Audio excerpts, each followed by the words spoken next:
That's right. It is the dope dad himself, Rico Lamitte. Jokes on jokes on jokes on jokes. I only have a week and a half more at this place, so I appreciate y'all and your patience with me. So my story today is coming out of Green Market Report from John Schroyer as well, and it's all about where we are today and the cannabis industry in relation to SVB bank failure. All right, so Silicon Valley bank failure could have tangential effects on the cannabis industry, say experts. All right, so Silicon Valley Bank became the biggest U.S. bank to fail since 2008, and from what we know so far, none of SVB's major account holders were cannabis companies.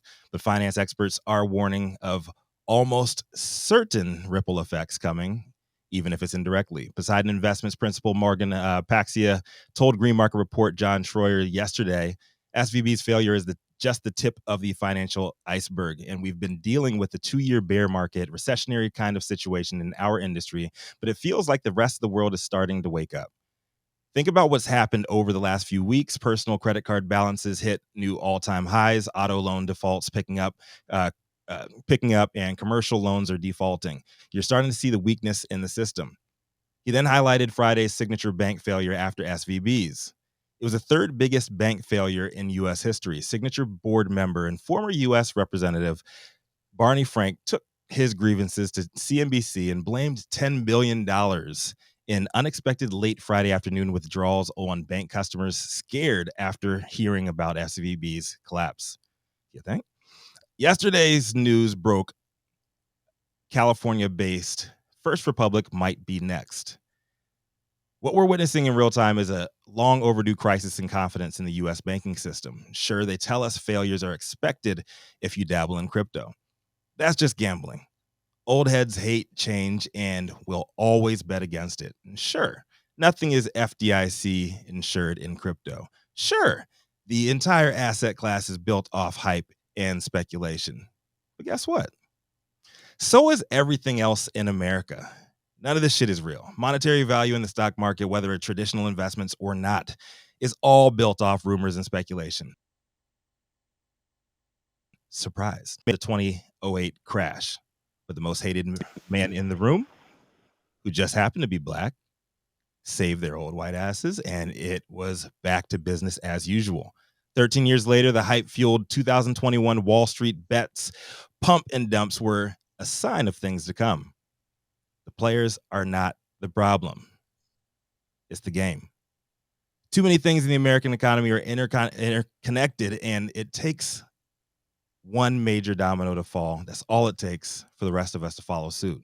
Paxio went on to tell Schroyer, it's already far beyond SVB, and I think it's too cute to say it's contained. I don't think we're done. We're not going to know for a while. He said it's quite possible the current situation could worsen and result in some mid-level banks failing too, but he thinks that for now, cannabis is okay in small credit unions. Brian Miller, executive investment director at Rare Capital, tapped in to say he thinks that cannabis mom and pops are going to get the worst of things to come. The companies that sit at the top of the venture-backed ecosystem, they're probably going to be okay, but the ones near the bottom, they're going to struggle more. At the end of the day, a company can seek capital and a company can lend capital. It's just a question of the cost of that capital. Capital is also becoming more and more expensive right now. So I think the small guys are going to hurt.